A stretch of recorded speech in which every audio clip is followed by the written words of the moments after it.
Hey everyone, Robert Drysdale here. In this video, we're going to be talking about Jiu Jitsu's timeline. Now, very complex issue. We're going to be summarizing as best I can. I'm going to have to leave some things out. There's no way around that. With that being said, I'm using the timeline that's in the book. This is the Portuguese version of the book, but it's the same timeline in the English version. And yeah, we're going to go with that, and we're going to try to explain to you guys, with dates, like how Jiu Jitsu developed over the years into what we now call Brazilian Jiu Jitsu. So when does Jiu Jitsu begin? Like, if you go on the internet and you start searching, you might find somewhere that says, the Jiu Jitsu came from India, and the Buddhist monks brought it to, from India to China to Japan, and now we have Brazilian Jiu Jitsu, right? I have never seen anything connecting what we now call Brazilian Jiu Jitsu, or Judo for that matter, to India, right? I think that's a myth. I think I found the origin of that myth in a 1975 manual of the Brazilian Jiu Jitsu Federation in Rio de Janeiro. It talks about Jiu Jitsu coming from India. It does not provide sources because they don't have it. I've never seen anything connecting Brazilian Jiu Jitsu to India, so my take on it, it's a myth. If someone has something, please provide. I would love to see it, but I doubt it exists, right? So where does Jiu Jitsu begin? Is Jiu Jitsu from Japan? Well, yes, Jiu Jitsu is from Japan. Jiu Jitsu is a generic term. There's another video where I talk about this, like how the term Jiu Jitsu changed over time and what it meant in Japan prior to Judo. It's a very generic term, right? There were many Jiu Jitsu schools, and they were completely different from one another. It has nothing to do with what we practice today and we call Brazilian Jiu Jitsu in the 21st century. Absolutely nothing. And there's another myth that goes that, the samurai were practicing Jiu Jitsu. If the samurai were practicing Jiu Jitsu, I have never seen anything connecting the samurai to Jiu Jitsu. Is it possible? Yeah, sure, but I've never seen anything like it. I'm very suspicious of people who talk about this topic without reading Japanese primary sources, which I don't. So if anyone's saying that Jiu Jitsu comes from the samurai, they should be able to provide you with some source. I would not trust the internet on this at all. If there's one thing I've learned in this research about the history of Jiu Jitsu, is that the internet is very, very, very unreliable. We all know it, but we still trust it a lot, right? Just because someone speaks with authority does not mean they know what they're talking about. It all comes down to sources. You should be able to source everything you say. And when it comes to the samurais developing Jiu Jitsu in Japan, I've never seen anything connecting them to Jiu Jitsu. If it exists, I haven't seen it, right? What we could mark the beginning of Jiu Jitsu, and this is not my interpretation, it's a book called Crazed by Roberto Pereira, which gives you the rundown of this story of how Commodore Perry in 1953 goes to Japan, and he attempts first, through diplomacy to open Japanese ports to commerce with the United States, and it didn't work out. So they come back and they come with cannons. This time they, let's say, persuade the shogun to open up ports for commerce. Now, why could this be called the beginning of what we now call Brazilian Jiu Jitsu? Why did I choose in 1854? Well, because this is where there's an invasion of Western ideas into Japanese culture. There's certainly a Japanese traditional element into the birth of Judo, but we can't deny the influence of Western ideas. In fact, Western wrestling is far more important to the development of Judo than a lot of people that are very Japanese oriented when it comes to this interpretation of the story are willing to admit. I mean, if you look at the rule set, the pinning, that didn't come from Judo, that came from wrestling. A lot of the takedowns were actually borrowed from wrestling.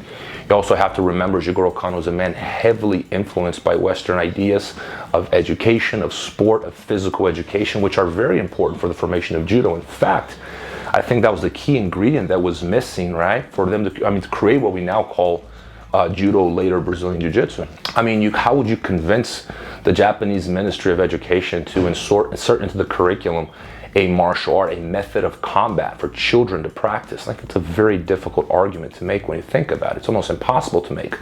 But if you attach it to ideas of sport and physical education and well-being and progress and modernity, now you might be able to convince the Japanese Ministry of Education that, in fact, it is a good idea. And that's exactly what he did. And this is why he was such a brilliant man, because he saw the problem. How do you incorporate old traditional Japanese ideas into a quickly changing world? How do you bring these ideas and you modernize them? And he created Judo. Later down the road, he changes the name from a traditional Jiu-Jitsu school to Judo, right, which is a modern term, right? Judo is a modern term. Later in Brazil, Brazilians are going to stick to the more inadequate, older, archaic term, Jiu-Jitsu, and then that term later becomes modern again through Brazilian Jiu-Jitsu. So a lot of people think it's the new term, but it's actually a very old term, and it has nothing to do with pre-Judo Jiu-Jitsu. It has to do with the fact that Brazilian Jiu-Jitsu is an extension of Judo in a lot of ways. Judo over time neglected the ground, neglected Newaza. Brazilian Jiu-Jitsu became specialized in that area, but there's no way around it. Brazilian Jiu-Jitsu did come from Judo. That's not controversial. So the beginning of Jiu-Jitsu, once again, 1854, Commodore Perry makes it to Japan, brings a lot of the influx of Western ideas into Japan, will lead to Jigoro Kano, who was a man heavily influenced by the West and going, these ideas are good. We're going to have to modernize these old jiu-jitsu schools, otherwise they're not going to survive. And that's where he created the space for martial arts to exist. Brilliant move by Jigoro Kano, and that's why he's arguably the greatest martial artist of all time. Second moment for jiu-jitsu, 1882 and 1889. Now, why are these dates important? During those years, Jigoro Kano is forming his school. Like, he's going, you know what, we're going to have to modernize. Old doesn't work anymore. We can't walk around with swords. This is not going to work. We can't eye gouge. We can't be talking. We have to modernize this and create a martial art that children can practice. And this is how we're going to survive. And this is how we're going to create a platform to create something huge around the world, which is exactly what Judo did.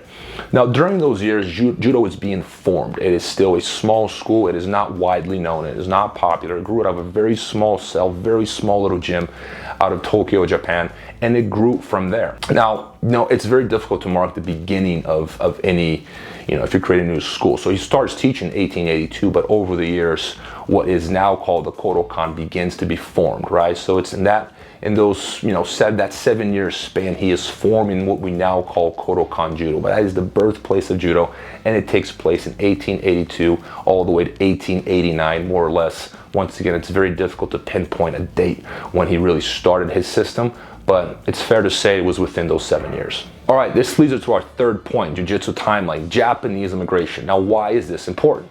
Well, had all these judokas not left Japan, we would not have what we now call Brazilian Jiu-Jitsu. So between the end of the 19th century and beginning of the 20th century, there's a lot of Japanese immigration all over the world. So all these Japanese are migrating to the Americans in Europe. Like, well, why is this important? Because this is going to be the platform on which Judo is going to grow later on. This is very important. It was not, of course, Jigoro Kano wants to export Judo to the world, but a lot of these immigrants are just looking to make money like everyone else. Now, why did Brazil become so significant in this story? Well, in 1924, the U.S. passes an Asian exclusion law. So they're forbidding Asians from migrating to the United States, basically, right? Whereas Brazil had the opposite route. Brazil goes, you know what, welcome these guys. They're hard workers, there's plenty of land. Let them in. So the Brazilian government is actually helping Japanese immigrants. So like, you guys come in and we're going to make it really easy for you guys. Many of these Japanese come over to Brazil. A lot of them were judo experts / jiu-jitsu, and they made a living from fighting. Circus, once again, same thing they had been doing. Professional fights, semi-fake fights, and so on, teaching however they could. And these Japanese immigrants are going to lay the foundation for not only the spread of judo around the world, but Brazil specifically, for what we now call Brazilian Jiu-Jitsu. Now, this is why this story is so interesting to me. Many people, when I started this research, attacked me as being an anti-Gracie. In fact, there's not a week that goes by where I don't get a message of someone accusing me of being anti-Gracie, right? And it's exhausting. I have to keep saying this over and over and over, but I'd rather say it than have people wonder. But I think that the differential of Brazil is not just the fact that there were many Japanese immigrants there. There were Japanese immigrants in other places of the world. Why Brazil? Well, it's the Gracie family. It was Carlos' determination to create something out of the judo matrix that now allowed what we call Brazilian Jiu-Jitsu to happen. This is why we don't have Mexican Jiu-Jitsu, Canadian Jiu-Jitsu, French Jiu-Jitsu, or Peruvian Jiu-Jitsu. If these styles ever existed, they never really took shape the way Brazilian Jiu-Jitsu did, which today is rivaling Judo. That's how much it has grown over the years, right? So the Gracie family is crucial to this story. That I would not have a job without them. It certainly is an attempt at attacking them. With that being said, history needs to be recorded as accurately as possible, free of politics, free of tendency, free of biases, as best we can with what we know. And now we do know a lot more than we knew 20, 30 years ago. So we're able to interpret this story with a slightly different light. Now, this leads to our next important event in the development and spread of Jiu-Jitsu around the world, the Russo-Japanese War of 1904-1905. Now, why is this important? So basically Japan goes to war against Russia, and the Russians can't defeat the Japanese. Now this is impressive because you got to see, like, Russia is seen, it's the largest country in the world. It was then, it is now. And it was something that surprised the West because Japan was a country that was still beginning to modernize. Their army was very, very new. They went from a feudal society to creating a modern army and facing the largest country in the world, a European trained army, right? With plenty of work. I mean, you got to remember, the Russian army had plenty of experience in the 1800s with warfare. The Japanese did not have that same experience. Their experience had been in feudal medieval warfare, right? Like samurai versus samurai. And they go from that into a modern army, and the Russians are unable to defeat it. In fact, it's seen as a Japanese victory. Now, what's interesting about this is that there's an analogy that a lot of judo / jiu-jitsu practitioners are making. Then they're going, wait a second, we can use this as a marketing tool. If tiny little Japan can defeat large Russia, I think that we can use this as a marketing tool for martial arts. Tiny little people can defeat large people. Right? And that is a huge tool. We have this mania in the West about what? About jiu-jitsu / judo being taught everywhere because everyone wants to learn it. It's interesting. Wait a second, a small person can defeat a large person? That's something that people weren't really, thinking about, that was even possible, right? And what Japan did in the war is like, no, we said we can do this. Like, small little country can defeat a large country. So they use that as a marketing tool to spread jiu-jitsu around the world, and it works. This craze, this fever of jiu-jitsu and judo and early in the 20th century. Theodore Roosevelt was very interested in it.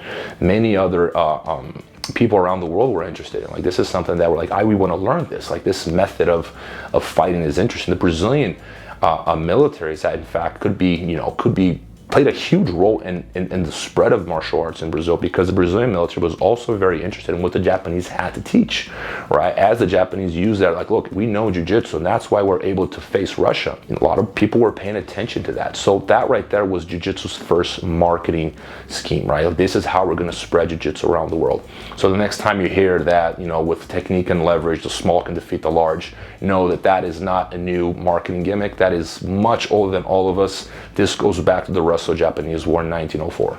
All right, next, who is the first Japanese to teach jiu-jitsu / judo in Brazil? Sadamiyaku, the one that we have records of. If there's someone before him, we don't have records, and we've looked. If someone finds something in the future, I'd love to see it. Right now, we have the first Japanese to teach judo / jiu-jitsu in Brazil. It was in 1908, a man called Sadamiyaku, who later changes his name, actually becomes a reporter in São Paulo, Brazil.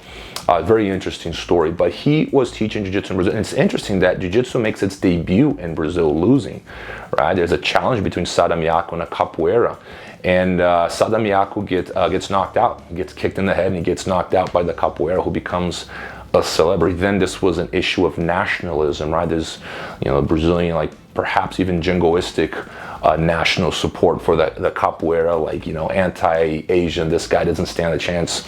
And when the capoeira wins, the press goes crazy, right? They're really happy that the Brazilian national, what they call the Brazilian national art, is able to defeat the Japanese practitioner. But Sadamiyaku does not quit. He does not have a huge impact in terms of lineages. Mario Aleixo, who was a very important Brazilian martial artist in that period, claims to have learned from Sadamiyaku. We don't know how much of that is true. These guys did market themselves a lot back in the day. They had to do it to gain credibility at a time where they had none. Remember, if Americans in the late 90s were struggling to open a Brazilian Jiu-Jitsu school because they didn't have a Brazilian accent, imagine a Brazilian claiming that he knew Jiu-Jitsu and Judo early in the 20th century in Brazil. Like, no one's going to believe him, right? If you're not Japanese, clearly you don't know anything about this art. But Mario Aleixo claimed to have learned from Sadamiyaku. But Sadamiyaku did not have he did not create a legacy. He did not have, many kids that would carry on that legacy. He had a small role per se in that period in the history, the overall history of Jiu-Jitsu in Brazil, really. But he was the first Japanese to teach there. All right, 1914, Maida arrives in Brazil. Like, if you look on the internet, it's going to say November 14th, 1914. That's not true. We know that he was there in September, possibly earlier in July. Why do I say this? There's an article in the São Paulo Press about a troop of Japanese teaching I can't remember if they used the term Judo or Jiu Jitsu. They used both of them interchangeably at the time, teaching it in Sao Paulo in July. But it doesn't say Maida by name. So it's possible that it's not Maida, it's someone else. But September, we know for sure that Maida was already in Brazil teaching. So he actually gets there, for sure that we know of, that we can verify, September 1914. And he immediately begins to do what he had been doing for the last, previous 10 years of his life, which is basically traveling, doing demonstrations, circus, fake matches, demonstrations with the police. He's making his way up from Sao Paulo all the way to Rio and then later the northeast of Brazil. What's interesting about Maida is very early on, people are already claiming to be his student. Why? When he came to Brazil, he was sort of famous, right? So he had a reputation to uphold. So many Brazilians who wanted credibility, Mario Aleixo is one of them. There's a man called Bianor Oliveira up in the northeast of Brazil. They're saying, I'm a student of Maida. Now, they may or may not have trained under Maida, maybe a class or two. Remember, Maida was traveling, but because these men wanted credibility so badly, they'll go to the press years later after Maida leaves, not while Maida's there. That's what's interesting. After Maida leaves, and they go, I'm a student of Maida. And people, they might have had, they might have heard that they actually had trained at some point. So people believe them. And that was actually important for the development of Brazilian Jiu-Jitsu because it gave people, it gave these Brazilians credibility, and they needed it because there weren't that many people teaching. And, these men wanted to teach. They wanted to make a living from it. And they might have known something. I'm sure that Mario Aleixo knew more than the average Brazilian, and he wanted to teach it, and he wanted to, carve his name in history and have a space for himself. But to say that he was a student of Maida, I'm very, very skeptical towards any of that. I have never seen any direct connection, and it was the same thing with other men. Later on, years later, Carlos Gracie, Luis França, they all say the same thing, once again for the exact same reasons. The Maida was famous. It would give them huge credibility to say that they were students of the man, right? Whether they were or not, that's still left to be said. I have never seen anything directly linking Carlos Gracie or Luis França to Maida. It may exist. It's, I think it's not an unlikely scenario, but again, history is not written with speculation, it is written with facts. All right, guys, 1920, and Maida is promoting 5 Brazilians to what belt? That we don't know. Why don't we know? It's a translation issue. It's not clear to us what the reporter meant by the promotion. It was clearly a promotion. It was either what we would today refer to as a brown belt or last Q in Judo, or a Shodan, which is first degree black belt, right? So it's either brown or black belt, long story short, possibly a hybrid system created by Maida, possibly a completely new belt system created by Maida. It is not clear because you got to remember, black belt then meant absolutely nothing to a Brazilian reporter. We're talking 1920. A black belt did not have the significance it has today. So, but there was a promotion. What's interesting about this promotion is that there are 5 names that come up. Valdemar Lopes, Rafael Gomes, Guilherme de la Roque, Mateus Pereira, and Jacinto Ferro. And if you look through the Brazilian archives, then you're going to find these names are constantly repeated throughout the press in association with Maida. This happens throughout. It is not difficult to find articles associating these 5 men with Mitsui Maida. Contrary to what we have heard and we've been told our whole lives, you cannot find the name of Carlos Gracie associated with Maida. You do, however, find in 1921 an article of a man called Oscar Gracie. Possibly could be Osvaldo, but it's more likely to have been Carlos himself in a match against Donato Pires dos Reis. Donato will be a very important character later down the road, but right now he has an exhibition match in 1921 against Oscar Gracie. Now, why is this article so important, and why do historians debate it so much? Like, why is it so relevant? Because the article says that both Oscar Gracie and Donato Pires dos Reis are students of Jacinto Ferro. Now remember, Jacinto Ferro was one of those 5 men that Mitsui Maida promotes. And he was Maida's right-hand guy. He's the one out of all the 5, he's the one the most closely associated to Maida. I remember there's even one article where there's a cooking competition going on, right? And the families get together on a Sunday, and they're gonna find out who's the best cook. And Maida is in competition with Jacinto Ferro, and it turns out that Maida can't cook, and Jacinto Ferro is the better cook. And it's just a funny story, but it does go to show that they had a very close relationship off the mats, and their families were friends, right? So that does put Jacinto in a very special place in history. And which is confirmed by the fact that Jacinto Ferro is claimed to have been the teacher of both Oscar Gracie, most likely Carlos, and Donato Pires dos Reis. Now that's fascinating because that changes Jiu-Jitsu's lineage completely. Maida was a teacher to Jacinto Ferro, who in his turn was a teacher to Carlos Gracie, assuming Oscar really was Carlos Gracie. Another interesting piece of evidence within that same article is that Maida is present. In fact, he's one of the judges of the fight. In other words, the reporter knew perfectly well who Maida was, but he does not claim that Oscar and Donato are students of Maida, even though Maida is right there.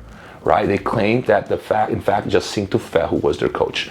And I think that right there is it's a very significant article, and it does change a lot about what we know about history of Jiu-Jitsu, because it confirms what a lot of historians have always suspected, that in fact Jacinto Ferro had been Carlos's greatest teacher. Now, a lot of people that are very anti-Carlos, they go, well, so he lied and he was dishonest. So you got to remember where Carlos is coming from. First of all, it was the same school. Jacinto just took over the school from Maida. Second, I think it's very likely that Maida taught class at some point. I just don't think it's fair to say that Maida was Carlos's main instructor. I think that the true injustice is not being done against Carlos when we say that Jacinto Ferro belongs in the story. The real injustice has been done with Jacinto Ferro, who got completely excluded from the story. And that really isn't fair. Jacinto Ferro does not have the same role that Carlos has had in the history of Jiu-Jitsu, not even close in fact, but he does deserve his name recorded in history. And in fact, if you're really serious about it and you want to place a picture on the wall, if you really want Maida there, you have to put Jacinto Ferro in between Maida and Carlos Gracie. All right, everyone, so this is the end of part one on Jiu-Jitsu's timeline.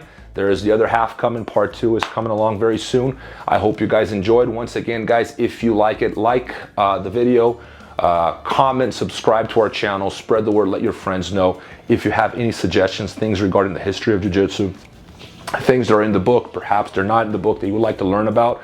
I am not the most knowledgeable guy in the world when it comes to the history of Jiu-Jitsu, but I've been studying for the last 4 years, and it's something I do know a little bit about. If there's anything regarding this history that you guys would like to know, please comment below. Let us know what you're interested in, and we'll take it from there. Once again, this is not just my channel, it's also your channel, so let me know what you guys are interested in learning about.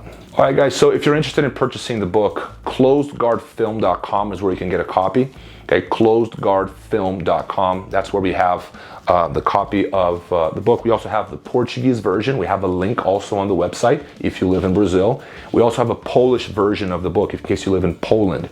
The link is also on that website. So anyone interested in purchasing any version of the book or just learning more about the upcoming documentary should go to closedguardfilm.com.